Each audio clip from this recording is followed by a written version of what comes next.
Well, Tom, I'm just going to jump in with some comments because people brought up some really good things in regards to working out your goals. And again, you grew up with this, you grew up with this message. I think it's one of the things that made Zig stand out so well because it wasn't just, hey, set goals and go after them, but you guys teach how to actually do this. You just did a Ziglar legacy certification last week online with a bunch of people who are working out their goals. So that's what we're talking about here.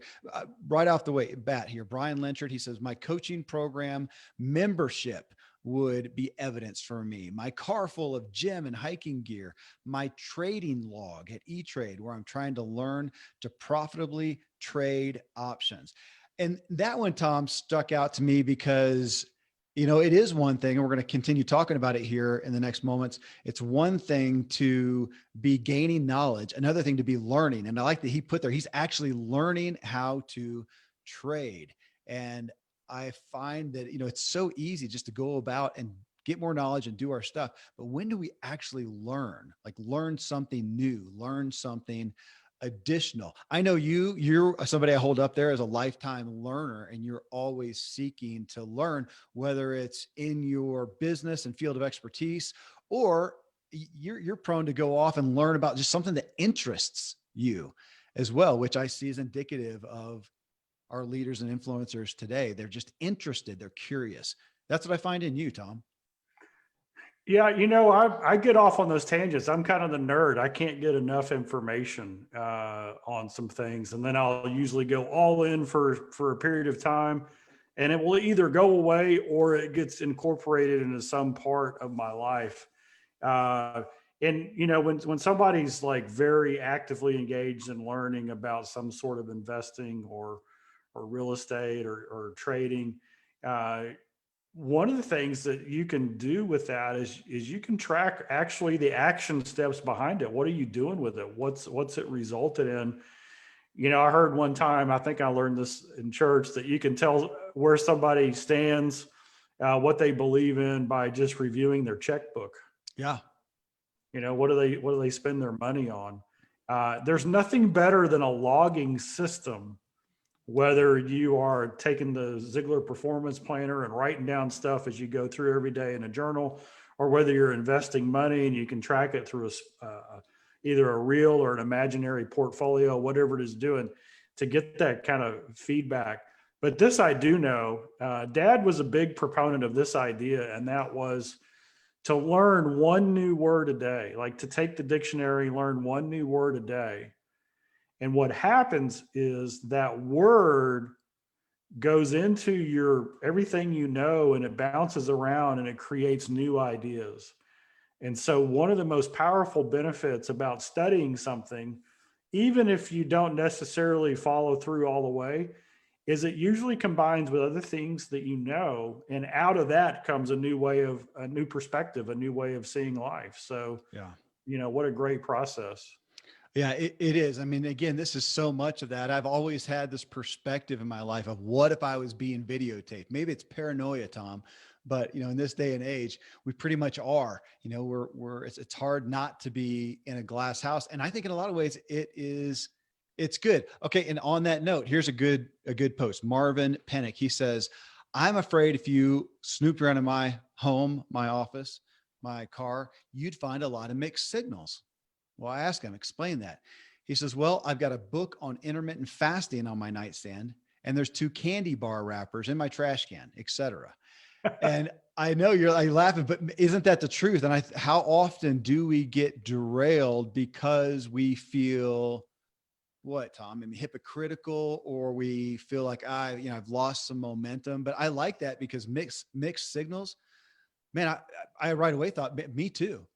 Me too. And to some degree, not to minimize it or justify it, but man, none of us is perfect. And I think we're best off to, I would tell Marvin, man, have grace with yourself that, at least you have a book on intermittent fasting. You're making a deposit. Even buying that book and having the thought is kind of make you, and I'm pulling this stat out of the air, but we play with it a lot. I'm going to say just the knowledge, just the awareness is going to help you make 10% better nutritional decisions. Even if, like that, you feel guiltier about those 2 candy bars. Maybe tomorrow you won't do them, Maybe tomorrow you only have one. Maybe two is better than the five you normally have. I don't know. But just the fact that you're pursuing something, Tom, I mean, I put a lot of merit just in exposure and how we talk about, in business, moving the needle. If we can move the needle a little bit, and I think we get caught up so much and man, it's all or nothing. And as you know, that often derails people. If they can't be okay sometimes with, hey, it's 2 steps forward, 1 step back. Today, I only took half a step back. Okay. Yesterday I took 3 steps, but overall, man, I'm 5 steps further ahead this week than I was last week. The idea of incrementalism, of Dad's philosophy, which I love, we call it the termite philosophy at Ziglar, which is this: hurricanes and tornadoes, when it comes to damaging houses, they get all the publicity, but the reality is termites do more damage, and they take such little bitty bites. And so whenever we are reading something that's going to overall help our personal development, our health, our spiritual life, our relationships, business acumen, whatever that is, and we start moving in that direction, our input changes our thinking, and our thinking changes our action. And then I get to this idea, Kevin, and maybe you can comment on this, and that is, so many of us, we don't have the right definition of success. We tend to fall into the comparison zone. Well, that Kevin Miller, he does intermediate fasting. I mean, he eats one meal every other week. He is a beast. That's very intermittent. Yeah. And then we criticize ourselves because we can't go 8 hours without a Snickers bar. And I think what we've got to do is get rid of the comparison. Dad said this. He said that success is the maximum utilization of the abilities that God gave you. And so let's just say that you're working on intermittent fasting and you're working on your own self. And maybe your habit has been to have a couple of Snickers bars a day. What about this week? We just have one a day. And next week, we cut that Snickers bar in half and we have half a day. And then we start increasing the amount of hours between our meals to see what happens. I did that. I did intermittent fasting for 4 or 5 months, and it works really, really well for me. There's a number of things that work well for me. My body runs cleaner in the morning time during my think time if I've gone 12 hours or more without food. Not everybody's like that. But what's the point? The point is that I'm always learning. I'm always open to something that's going to raise my productivity just a little bit, my performance a little bit, but I've got to keep it in context of what success really is. Well, and you just remind me of that reality. Yeah, we get started, we're gung ho, and then we lose momentum. And it's going to happen. And I've learned to kind of become friends with that a little bit. It's funny you mentioned fasting. Intermittent fasting at this point, I've done it so long, it's easy, to go from dinner the night before and make sure at least 12 hours, if not 15, 16, go forward. But so with our buddy, Dr. Randy James, our doc, we did last year a bunch of 3-day fasts to where it didn't seem, I didn't enjoy it, but it wasn't that hard. Then I went and I made I did the longest one. I did 5 full days and I fasted. Was that was that water only or what? Well, yeah, water, coffee. Yeah. Yeah. But nothing else. Coffee never counts, right? It's just, I haven't been able to kick that one. Water, coffee. I did seltzer water and stuff like that, but just liquids like that. Did that. That was, gosh, I want to say that was a spring. I have not fasted one day since then. And I'm okay with that. I've been thinking lately, it's about time to, and I'll probably do a New Year's and do a 3-day and whatever. But, again, that feeling of that we've got to, there is benefit of inertia with the things that we do. But again, I think just being okay with some of those mixed signals, is a big deal. Sean Langwell here, he says, and if I audited him, you'd find many Post-it notes with goals and affirmations on them. Sayings like, it's a great day to have a great day. You are valuable. Don't settle for less. People need encouragement. Help them. I am an international best-selling author. Okay. This is his affirmations. He's saying, mind your own business. It feels great to be debt-free and financially secure, etc. You'd also see a whiteboard above my desk with personal goals on one side and work goals on the other, with these words written in red: ask, believe, and receive. All right, Tom, I put that on there because I mean, this is Ziglar. We know about personal affirmations. And when I read that, I thought, man, I've fallen away from it a little bit. I mean, I've got some here, but even the ones that I have, I'm looking over here and I've got a poster on my wall that says believe. My wife did it for me, and it has the things of building our house. So we designed our house, general contracted, and I did a lot of the labor on the thing. And it seemed overwhelming. We did it and, believe. But that also, it's been there in the same spot for so long, I don't often see it.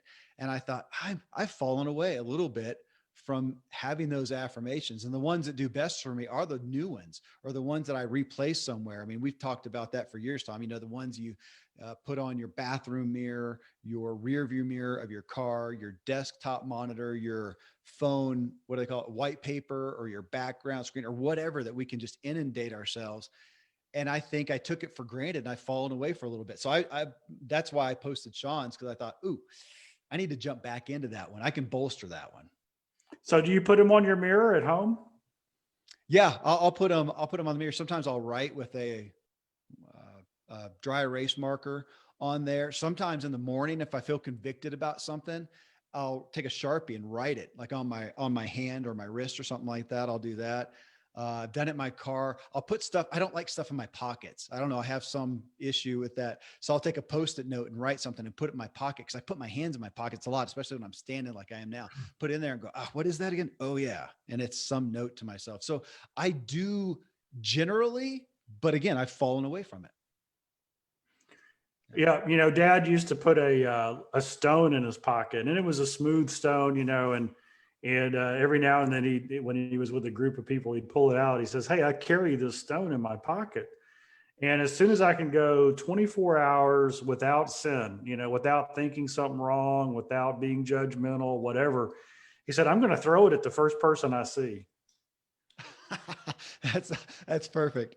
And everybody laughs, right? They all laugh. And so if you have an affirmation that you have written or you love, one of mine is I'm getting fitter and fitter every day in every way. Kind of that. You said you don't put stuff in your pocket, but one of the things you can do is you can get a reminder, a symbol, like a stone, and put it in your pocket. And every time you feel it, it's just a little thing. Hey, I'm getting fitter and fitter every day in every way. And what we know about these affirmations is we are informing our subconscious mind, and it starts giving directions. It starts telling us, hey, you need to do this, you need to do that, and before you know it, you're doing things you never thought you would do. That's why I asked. I think is it David Goggins? He has people put stuff on the mirror a lot. That's a great technique. The first time I heard it was 1973, 74, when Dad was losing his weight. And that infamous story of being at the doctor's office and seeing the professional baseball player in the ad advertising jockey shorts. Yeah. And so Dad, even though it was against the rules, he took that sheet of paper out and he put it up, because that was the waistline that he wanted to have. He wanted to have, I guess back then, that was their definition of abs, right? Yeah. He wanted, that's what he wanted to look like. So that was his affirmation, his self-talk. Well, your stone story, Tom, reminds me. So we had Will Bowen on the show, episode 763, if anyone wants to look it up. And his book, and I was trying to find it in the bookshelf. I can't spy it, but it's a complaint-free world, I believe was the name of the book, but had him on. And he came to a level of notoriety for these purple wristbands. So you wear a purple wristband and you keep it on one arm, on your wrist, until you make a complaint. And if you complain, you got to move it to the other wrist. And he, kind of had this little phenomenon that he did with people, but just to get them aware of how often we complain. And it was that physical memento of doing that. So kind of like the stone. So yeah, so many neat things that we can do in that aspect. Well, Christine Apple here, she says, my performance planner goes with me everywhere. Devotionals. I have read Zig's daily insights each day, along with two others, additional personal development books and seminars. And then MP3s of Zig and other speakers I listen to on my commute while I attend Automobile University. And each year I get better, but I can always do more. Well, obviously I put in there because that's Ziglar stuff right there. And folks, if you're hearing that, shameless promotion for those, you can find those all at Ziglar.com. The Ziglar Performance Planner has probably had some of the most profound testimonials of any self-help resource I've ever heard of in my life. And she talked about Zig's Daily Insights. That's a book you can get. You guys have it in stock. You can get it at the store there, right, Tom?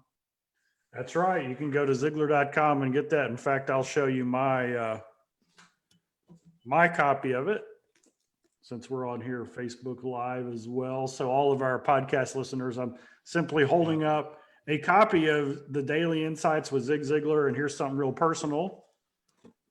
That is the page, the book, autograph or signed to me from Dad. And I love that signature.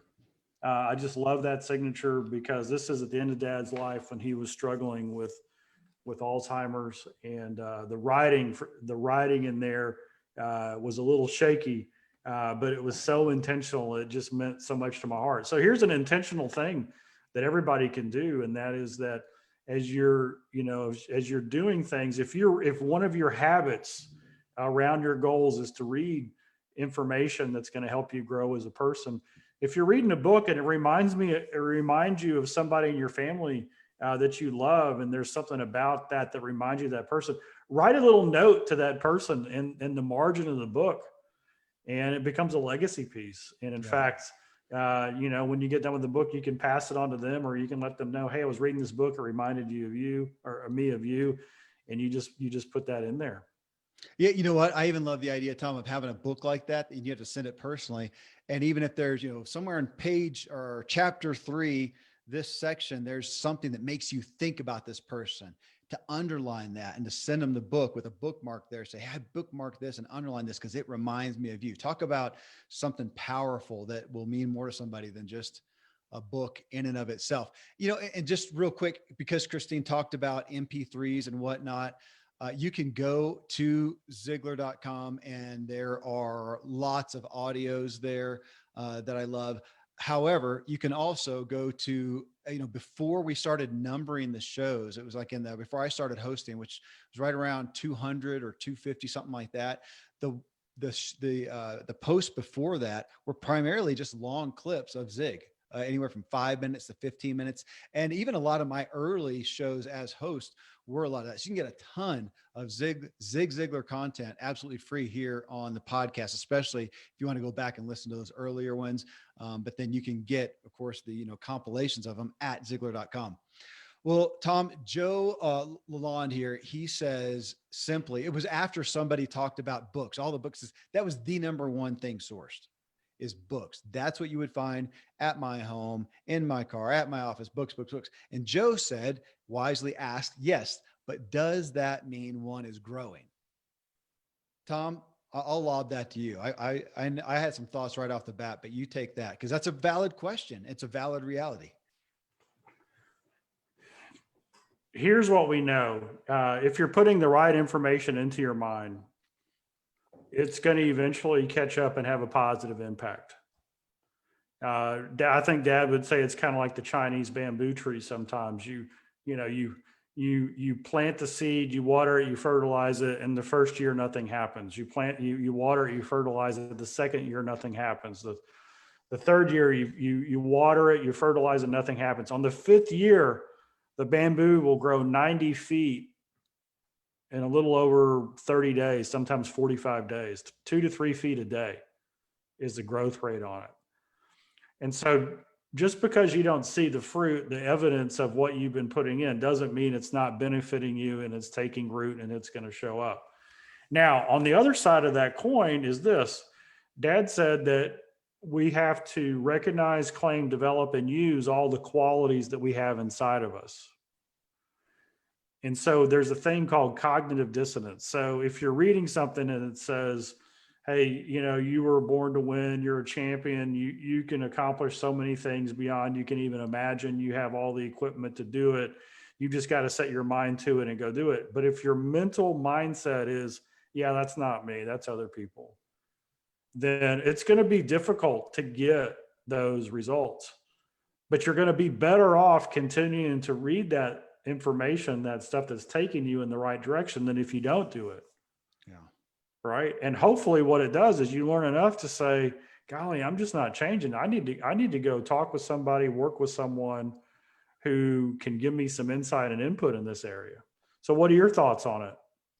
Well, I mean, like, exposure to anything positive is ultimately, I think, going to add up to good things. I used to get a little frustrated with it, and even with what I do, to think, gosh, am I really helping people change, or is this just positive entertainment? But the testimony is over time. Everybody's on their own process, their own timeline, their own journey, is that it does keep hope alive. It keeps inspiration alive. And it may take a lot of time, just like you said, before it actually manifests. But I think if people keep it coming in, especially as opposed to bad input or no input, it will help. However, I do like the idea, and Tom, you can correct the details, but I know Zig had a statement, or you did, about to actually create change, or to actually integrate something in ourselves, to get that seed planted. You need to listen to something or take it in repeatedly, even up to a number of, what do you say, like 16, 17 times? 17 times. They've done a lot of studies to really make what you're listening to a part of you. It takes 17 times of listening to it before it just becomes a part of you. I know people who 40 years, 50 years have been listening to Ziglar audio every single day. And they know the words, they can finish the sentences, but you know what? It's putting their brain, their mind in a position of clarity and authority to take action on the things they want. It's a very, very powerful thing. You've just got to make sure that what you're putting in is the truth. Well, and that's where I do. Sometimes I'll question how much new things. Do you really need the next new book, the next new personality, the next new whatever? Or do you look at the key areas you want to grow in your life and do some repeat, even if it gets boring, and you want to, shuffle that, put a few things in, but then come back to it and come back to it. And I find those things that really propel me the direction I want to go, Tom, I'll come back to again, especially books. I'll come back to it again. And some of that is, I'll admittedly, a frustration sometimes of what I can know and even speak and talk about here on the show, and then realize, man, I'm not doing as well as I would like in that area. But again, the more exposure, but I do like the idea of also repeating, especially those core messages, and not having to always be something new, which goes back to you. There's Seth Godin, one of the biggest names in business, talks about he listened to Secrets of Closing the Sale 70 something times, over and over and over and over and over, to get it in there. Well, Nicole Christine, she says, you would find lots of books on my bookshelf, many podcast shows I listen to. Those are the most obvious, but you could also see it in some of the emails I receive and the people I follow on social media as well. Well, that stuck out to me. It kind of reminded me of the Jim Rohn statement, you become the sum of the 5 people you hang around most. But I just started thinking, with all that, you come into my office here, I'm sure just like yours, Tom, it's a bastion, man. It is a kingdom of personal development stuff. But what about my emails to people? What if you went on there and found all I was talking about was goofing off and playing video games and whatever? Now that would be dissonance, as you talked about, but it did make me think about, would my conversations with others showcase personal growth? Would my emails, would my texts, would my social media do? I know some people, who are, I would give them some expertise in personal growth, but you go look at their social media and it's not really that great and helpful. There is some dissonance that I see. What about the conversations at the dinner table or the lunch table? Would they find personal growth in our communications? And I just thought, written and verbal, I thought it's a good thing for us all to muse and to audit, and not to focus on a negative side, Tom, but I'm sure that you have times seen somebody who has, a great message, they have something to offer in personal development, but there's dissonance. You see that, somehow it's not relating to all areas of their life. And it's odd, but I think going back to, I can't remember who, Marvin, I think for all of us, we probably find some mixed messages amongst that. We are human, but it's a good thing to audit, don't you think? I do, and this is a testimony to how the input changes the response to what you see or what you hear. I was doing a lot of study earlier this year, probably about 8 months ago, right at the beginning of all this pandemic stuff, maybe even a year ago. I've been doing this a while, and what I was learning was this: if somebody overreacts to you, okay, they attack you, they come at you full frontal. I mean, they are just upset or mad, or there's a post out there that is just inflammatory, right? And maybe it's posted on your social media or somewhere else. I've trained my mind to ask myself this question, and that is this: would a secure person do that? And so, because of my learning, my input, my habit of trying to grow personally, now whenever I see something that objects to my, what I know the truth to be, what are good relationship skills? How should we communicate? How should we treat other people? When I see something that goes contrary to that, my first question is, are they a secure person? Yeah. And usually my conclusion is no, they're not a secure person. Something happened in their life that's made them insecure. And so when I acknowledge that the other person isn't secure, then that takes my emotion out of it. I'm no longer tempted to get even, to retaliate, to come up with some ready response, to put them in their place, whatever. Instead, I just tone it down and know that, hey, they're an insecure person. There's nothing I can say that's going to appeal to their logic, probably.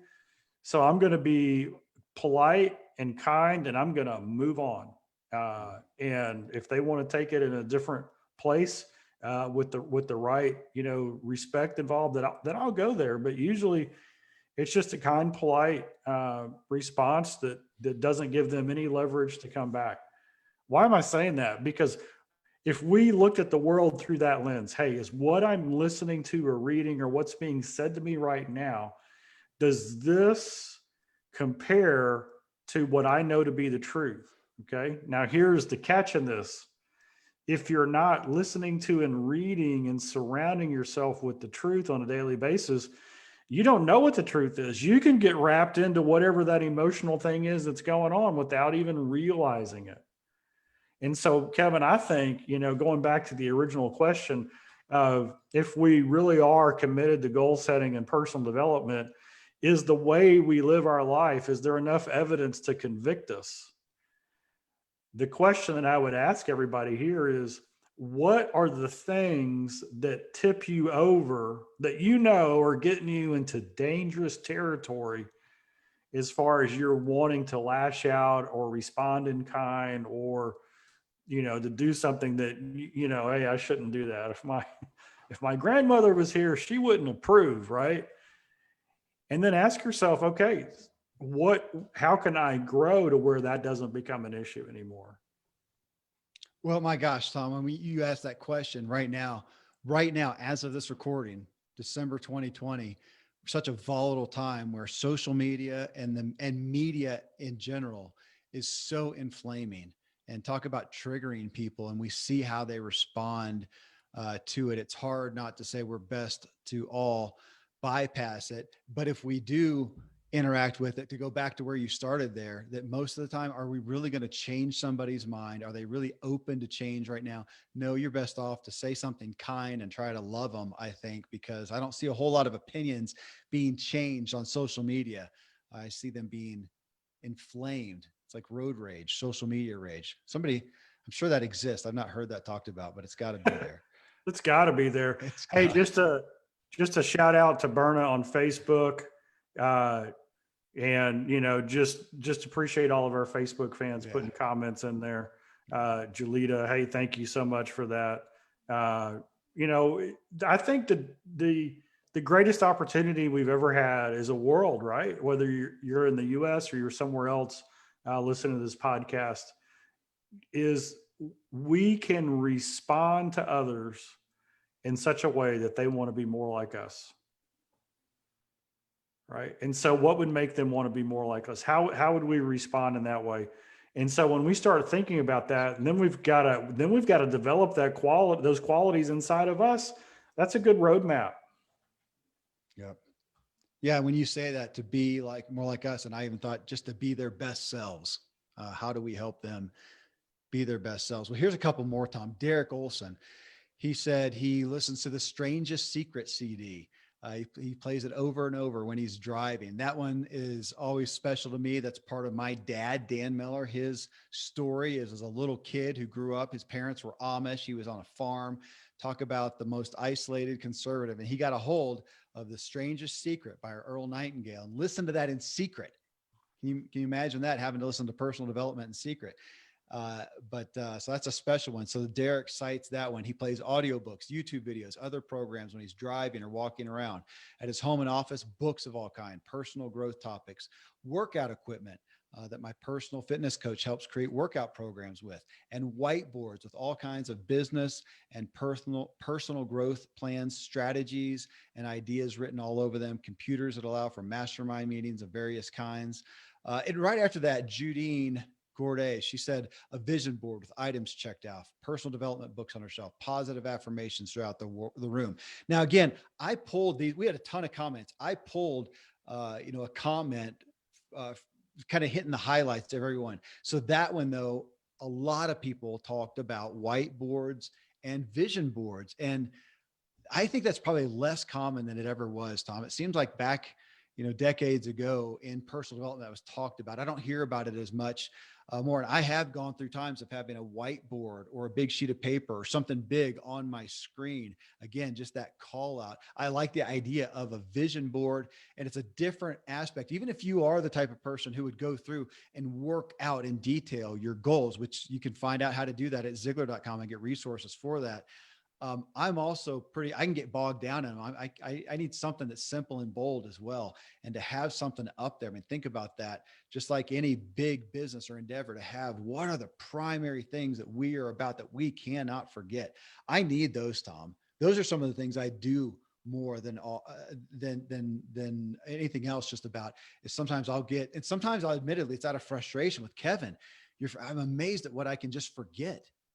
You committed to doing this, Kevin. You committed to wanting to be this, to grow this direction. And 2 days have gone by and you haven't thought about it. Okay, stick that sucker up on the wall. So I remember one time, Tom, in our home, we took our clock. So we have a big clock. I made it big. It's a big round of wood that I cut off. And then we routed in it some stuff and the numbers and a thing. But I took it down and I think it was Fruits of the Spirit I put up there. And so the whole family, that's what we would look at to see, whose bedtime is it or what time, whatever, look up there, and to have that thing that you're used to looking at gone and there's something new. What a big trigger point. Doesn't take long for that to get normal as well. But, again, back to whiteboards and vision boards. I'm sure of so many iterations of how people can do that. I don't know if Ziglar has I didn't pull out a resource for that. Tom, anything come to mind? Actually, what we teach is in the performance planner. You can make that into your dream or vision board. You can. I know Howard Partridge on our team, our business coach. Every year in his performance planner, he cuts pictures out of magazines. He puts quotes in, and he glues it all into the front. Paper clips it in there, so that his first 5 or 10 pages of his planner are all the wild ideas, all the dreams, all the places he wants to go, and he's been doing that for years. And so if you're a journaler, you just do a journal and do it that way. And now, and I'm a big believer that those who journal, you can get a lot out of it, even if you only journal 1 sentence a day.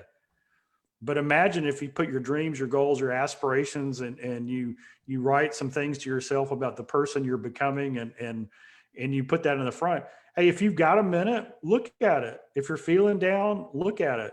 In our performance planner, one of the things that we do is pretty cool is at the back of the planner, we have a place where you record all the goals that you've achieved. And these can be little goals, medium size, big goals. It doesn't matter. Everything you've achieved during the year, and you start recording them back there. I've talked to people, they'll pull me over to that page and they'll show me like 117 goals that they achieved, right? All the way from, hey, I worked out every day this week, to I lost 5 pounds, to I got that job, whatever it is. They're all shapes and sizes of goals. And when you have that kind of resource, this place that's kind of that tracking, that the validation, oh, and David Wright, who is our head coach as far as Choose to Win goes. And by the way, everybody, we have just launched the new See You at the Top coaching program. So brand new. If that's something, if you want to be a coach and it's something that is important to you to make a difference in the lives of other, you need to get in touch with us about our coaching program, our Choose to Win coaching system, and now our new See at the Top coaching program. They're kind of combined together. But David, who wrote those, this is what he says: when you have a victory, take time to celebrate it. When you have a victory, take time to celebrate it. And that's real important. And some for a lot of us, we check it off the list, we do it, we get a little smile and we move on and we never give it a second thought. We really should give ourselves a little bit more credit, a little bit more consideration for accomplishing the things in life that make us better. That's a key aspect of gratitude that I try to be more cognizant of, is to take that win, take that positive, take that joy and hold on to it. I know how powerful it is. And it's so easy to just jump to the next thing or to minimize it, especially if it feels, like it's not humble for us to just really go, gosh, that was great. Tom, I did want to mention something as far as whiteboards and vision boards that I went through an exercise. It was actually with my old friend, Gary Barkalow. He wrote the book, It's Your Call. And I did a group with him. It was probably 20 guys that we spent 3 days together. And one of the exercises was to go through magazines, just like you talked about. We literally took magazines, all different varieties of magazines, and he had us go through and create lines based on certain characteristics or feelings or emotions, to go through and pick out a picture for that. And what was interesting to me is these are a bunch of guys. You don't think of them as picturey kind of people as much, one. And two, you got different personality styles. You got extroverts, introverts, visual, kinesthetic, auditory, whatever. And yet across the board, man, everybody really got into it, myself included. And so we did these lines and cut out pictures and put a handful, maybe 5 or something for every headline, which are things like, do pictures for what does abundance look like to you? How about fear or confidence or joy or worry, love, hate, wealth, poverty, strength, weakness? I mean, you can think of these things and to do that. And it was so telling. It brought a lot of guys to tears because then they had to explain why. And there were some of the most profound ones. It took me a little bit, Tom, where this one that said, I think it was abundance. And I had put out a couple pictures and people asked why. And I said, man, I don't know. And I had to talk about it then and try to unpack that. And it was really moving for me. I have that to this day. I have that sheet that we create. It was a big poster board sheet. My wife has a really neat one she did at a women's conference as well. So there's one that anybody can do. You can go get a bunch of magazines. If you don't have magazines, go to a doctor's office and ask them for a bunch of their reject magazines on different things. That's where I get them here. My office is in a medical practice. There's magazines all over the place. But it's just a really neat thing. So much so, Tom, I may get a bunch of magazines and do that with my kids over the holidays just to give. It's just such a neat outlet. It gets for somebody like me, especially, it gets my brain thinking in a different way. It's kind of a different creative pursuit than what I normally engage with. So I just wanted to take your mentioning of that and put that out for people. So in the one I just mentioned, Derek, he also mentioned weights. That was another really prominent thing that people talked about as far as evidence that we would find of their personal growth. And it was in the area of health and wellness. Jamie McClellan here, he says, you'd find books on personal development, 95%. You'd find my journals and writings, as well as motivational and inspirational quotes written on the mirrors in the basement in my weight room. And right after that, Renee Vidor, she said, books, Bible open with lots of Bible was, of course, very, very much a prominent one. To-do lists, home gym, 2 instant pots with a fridge full of fresh produce ready for healthy dinners. So that was one. Again, if we look at places where evidence would be, yeah, how about evidence for your health and wellness, personal growth? And Renee did food. I thought, hey, there's another good one. How about our fridge? Would our refrigerator, what would it showcase? Talk about mixed signals sometimes. Right now, I just had my birthday. There's some mixed signals if you look in mine, because I kind of went for pie was a motive, a motif, I should say, on there. But just for a time being, I also ran and rode my bike a lot as well. But those were big things. Again, weights, to your physical, what would give evidence to that? Your food, what kind of intake? If you look at all the areas of input, because when we think about that, especially in this format of podcasting, we're thinking our ears and what are our eyes taking in? What would the videos that are seen in our browsing history? Somebody talked about that browsing history. What would that showcase, good and bad, for us? What evidence would there be? So that's why I said the car as well. Matter of fact, I said the car, and do you know Jeff Goins? He's a writer, real well-known writer, Jeff Goins. Yes, I don't know him, but I know the name. Know of him. He said he says, evidence in my car. I don't know. I think you'd have to look closer than that. And I thought about that. What evidence? Because I thought my car, I don't drive a whole lot. So the radio didn't even work in one of the trucks that I drive, but you'd find a lot of activity. You'd find a lot of wood from wood projects, I think, but again, looking at that, yeah, the fridge, I thought that was a really good one. What if we audited everybody for personal growth in their fridge and their pantry, Tom? Yeah, I like that. A question I got asked one time was if you suddenly died and your family came in and had to look through everything to find everything, what would they find? Mm-hmm. And of course, in our house, we all know everybody's codes, passwords, and everything on phones and text and all that stuff. So we just kind of make it a point to be an open book for our family, right? There's really not anything in there that should be so confidential that a family member couldn't see it. Yeah. So we kind of keep that open book. The fridge is a good one. My fridge is kind of empty right now, so I gotta restock. Yeah. I've got 100 kids at home right now. So we got 2 full fridges right now. All right. There was a bunch of responses here, but Tom, I want to end on one with you. Okay. I'm going to spring this on you. Okay. So I'm sure you've seen some of the, I don't know, memes or whatever that are been posted. And I didn't think about it till now. So this is not, these shows are pretty candid, folks. We kind of organically go through things and come up with one. So I didn't go and do my research to come up with what the exact meme was, but it's somewhat, and I don't want to diss anyone who has a really cool man cave. Okay. However, I would like to see that in addition to a study. When I grew up, my grandpa, we would go to his house. He had a study. My dad had a study. You grew up with your dad having an office and a study. And it dawned on me because in a short span of time last year, now I've been to your house, Tom. I've stayed at your house overnight, and I've seen your house, and I see the testimony and evidence of a pursuit of personal growth in your home. Now, back to our buddy, our doctor, Dr. Randy James, my co-host on the True Life Show.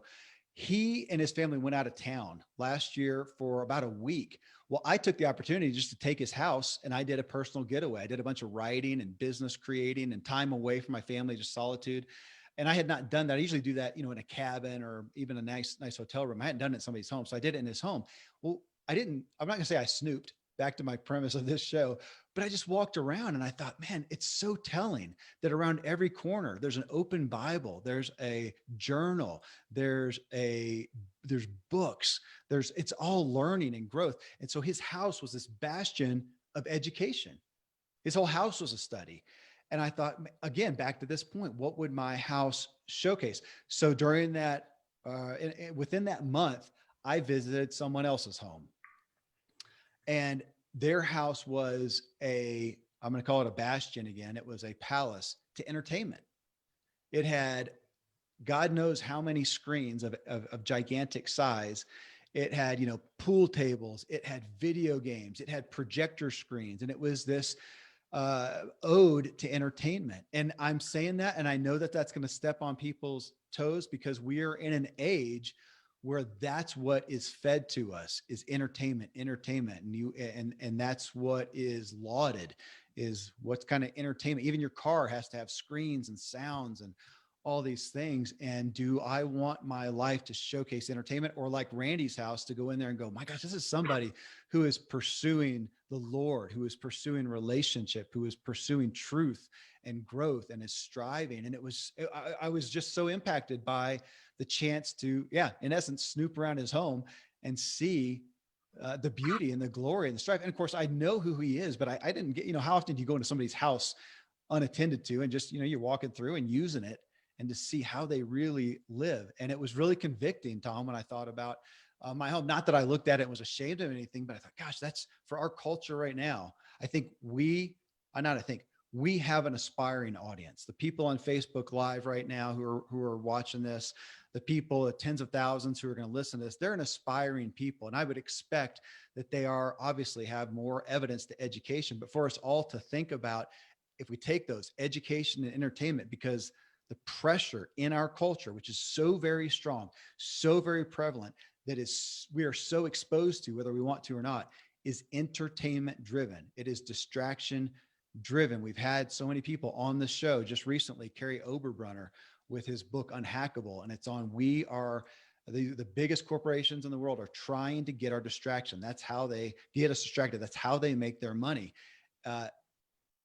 Over here, not quite as big and flashy as education and knowledge and wisdom that's whispering to us. Is that fair to say, Tom? And over here, entertainment's yelling at us. But that's just, that it hits me when I think about this is, do I have, again, we're back to that. Would we be convicted? So I'll tell a quick Zig Ziglar story. When I was 11, 12, 13, kind of coming of that age for the official birds and the bees conversation. A little bit different 50 years ago than it is now, 40 or 45 years ago. So I can remember just being in our den where we all hung out, and all of a sudden, all these books started showing up on the side. We always had books laying around. Okay. So it's not like suddenly books appeared. Massive bookshelf behind us, books on the coffee table, books on the side table, whatever Dad was reading. And I was looking at the books and I just remember, well, that's kind of weird. And there were all these books that had the word sex in it. And what they were Christian books on how to have the birds and the bees talk. Yeah. That's great. It's, Dad had already read them. And so what he was really doing was he was kind of creating this environment, because 12-year-old is not going to pick up a book that says sex on the front of it in some way, right? Not in a inappropriate way, but just what it is. And so even in that sense, some things are taught, some things are caught, right? And I think this is just one of the things that I caught growing up, is that the power of the knowledge that's at our fingertips that we can choose to put into our mind, and how we can use that to benefit ourselves, but also how we can create the atmosphere and the environment for those we love. Yeah. Because if that's what they're, exposed to on a daily basis, that's the direction they're going to go. So what are they going to find? Yeah. Yeah, it is. It's convicted. Thank you for pointing that out. Because as you know, I have a house full of kids, and to think about, what are they exposed to? Do I allow the house to be a throne to entertainment or to education? Because all they know is what I surround them with at this point, especially the younger ones. Well, incredible comments that always make for a great conversation. Tom, it's always a gift to talk through this with you. It always gives me, this one specifically, there's some things that I want to bolster. There's some areas where I'm strong, good evidence, but there's some areas like the affirmations, especially, that I need to bolster. So I've got my walking orders. Thanks, brother. Perfect.